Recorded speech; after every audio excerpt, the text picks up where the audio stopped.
پس منظر میں ایک گہری جیو پولیٹیکل بساط بچ چکی ہے، ایک ایسی بساط جہاں ماضی کی پرچھائیاں، حال کے مفادات اور مستقبل کے سوالات ایک دوسرے سے ٹکرا رہے ہیں۔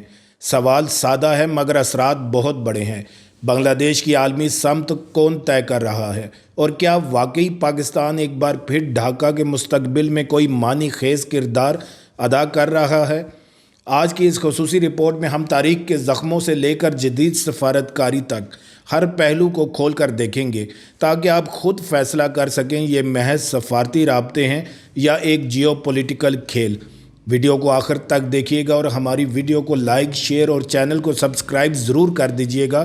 میں ہوں بشارت حسین کاظمی اور آپ دیکھ رہے ہیں کاظمی 360۔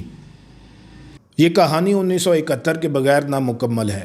بنگلہ دیش کی آزادی کی جنگ محض ایک سیاسی علیحدگی نہیں تھی، بلکہ شناخت، زبان اور وجود کی جنگ تھی۔ اس جنگ نے بنگلہ دیشی قوم کے اجتماعی شعور میں ایک ایسا زخم چھوڑا جو دہائیوں بعد بھی تازہ رہا۔ پاکستان کے ساتھ تعلقات آزادی کے فوراً بعد رسمی تو بنے، مگر اعتماد کبھی مکمل طور پر بحال نہ ہو سکا۔ اثاثوں کی تقسیم کا مسئلہ، جنگ کے دوران ہونے والے مظالم پر اختلافی بیانیے اور بعد ازاں بنگلہ دیش میں جنگی جرائم کے ٹرائلز نے دونوں ممالک کے درمیان ایک مستقل تناؤ پیدا کیے رکھا۔ پاکستان کی جانب سے بعض معاملات پر خاموشی اور بنگلہ دیش کی جانب سے سخت موقف نے سفارتی فاصلے کو مزید گہرا کیا۔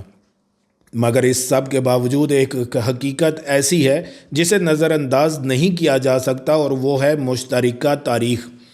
برصغیر کی تہذیب، ادب، موسیقی اور سماجی ساخت میں وہ مماثلتیں موجود ہیں جو بیک وقت قربت بھی پیدا کرتی ہیں اور تلخیوں کی بھی یاد دلاتی ہیں۔ وقت گزرتا گیا اور خطے کی سیاست نے نئی کروٹ لی۔ آج کا پاکستان وہ نہیں جو 1970 کی دہائی میں تھا، اور آج کا بنگلہ دیش بھی ایک بالکل مختلف ملک بن چکا ہے۔ پاکستان کی خارجہ پالیسی میں ایک واضح تبدیلی نظر آتی ہے، جہاں سختی کے بجائے نرمی پر زیادہ توجہ دی جا رہی ہے۔ بنگلہ دیش کے ساتھ بھی یہی حکمت عملی اپنائی جا رہی ہے۔ حالیہ برسوں میں دونوں ممالک کے درمیان تجارتی روابط میں آہستہ آہستہ اضافہ ہوا۔ ٹیکسٹائل، چاول، دوا سازی اور کھیلوں کے سامان جیسے شعبوں میں تعاون بڑھانے کی بات کی جا رہی ہے۔ اگرچہ یہ تعاون ابھی محدود ہے، مگر علامتی طور پر یہ ایک اہم پیش رفت ہے، کیونکہ یہ اس بات کا اشارہ ہے کہ اسلام آباد ڈھاکہ کو صرف ماضی کے تناظر میں نہیں بلکہ مستقبل کے شراکت دار کے طور پر بھی دیکھنا چاہتا ہے۔ سفارتی محاذ پر بھی سرگرمی میں اضافہ دکھائی دیتا ہے۔ پاکستان نے بنگلہ دیش کے ساتھ روابط کو علاقائی فورمز کے ذریعے مضبوط بنانے کی کوشش کی ہے۔ سارک، جو برسوں سے غیر فعال سا نظر آتا تھا، وہاں پاکستان بنگلہ دیش کے ساتھ ہم آواز ہونے کی کوشش کرتا رہا ہے۔ OIC میں بھی دونوں ممالک کے مفادات کئی معاملات میں ملتے جلتے ہیں۔ خاص طور پر مسلم دنیا سے متعلق عالمی امور میں ناقدین کا کہنا ہے کہ ان کوششوں کے پیچھے ایک بڑا مقصد بھارت کے بڑھتے ہوئے اثر و رسوخ کا توازن قائم کرنا ہے۔ سیکیورٹی کے حوالے سے معاملہ اور بھی نازک ہے۔ پاکستان اور بنگلہ دیش دونوں کو انتہا پسندی، غیر ریاستی عناصر اور علاقائی عدم استحکام جیسے مسائل کا سامنا رہا ہے، مگر بنگلہ دیش نے حالیہ برسوں میں سخت داخلی سیکیورٹی پالیسی کے ذریعے خود کو ایک مستحکم ریاست کے طور پر پیش کیا ہے، جبکہ پاکستان کے اپنے سیکیورٹی چیلنجز زیادہ پیچیدہ اور کثیر الجہتی ہیں۔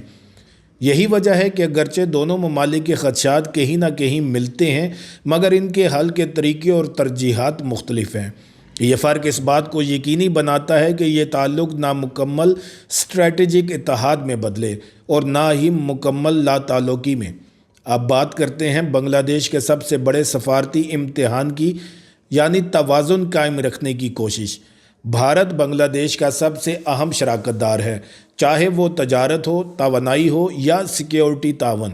نئی دہلی کا کردار ڈھاکہ کی خارجہ پالیسی میں مرکزی حیثیت رکھتا ہے، مگر اسی کے ساتھ بنگلہ دیش یہ بھی جانتا ہے کہ کسی ایک طاقت پر مکمل انحصار اسے کمزور بنا سکتا ہے۔ یہی سوچ اسے متبادل راستے تلاش کرنے پر مجبور کرتی ہے۔ چین اس خلا میں سب سے نمایاں کھلاڑی کے طور پر سامنے آیا ہے۔ بڑے انفراسٹرکچر منصوبے، بندرگاہوں کی تعمیر، دفاعی ساز و سامان اور سرمایہ کاری نے چین کو بنگلہ دیش میں ایک طاقتور شراکت دار بنا دیا ہے۔